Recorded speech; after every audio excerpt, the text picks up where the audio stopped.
আল্লাহ নিজের হাতে রমজান সাজাইছেন। আল্লাহ বলে, বান্দা শোনো আমি রমজানকে কেমনে সাজাইলাম। 1, পুরা মাস রোজা। 2, প্রতিদিন ইফতার। 3, প্রতিদিন সাহারি। 4, প্রতিদিন 20 রাকাত তারাবি। 5, শেষ দশকে এতেকাফ।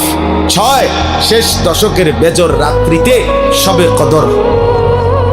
এরপরে 7, একটা নফল একটা ফরজের সমান।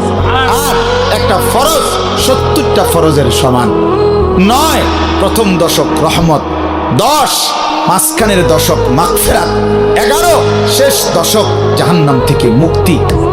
আল্লাহ বলেন, জান্নাতের দরজা খুলে দিলাম, জাহান্নামের দরজা বন্ধ করে দিলাম, সমস্ত শয়তানগুলোকে শেকলে বন্দি করে দিলাম, চারিদিক দিয়া গোলাইয়া সব গুছাইয়া বান্দা রাস্তা কেবল একটাই খোলা, দরজা কেবল একটাই খোলা।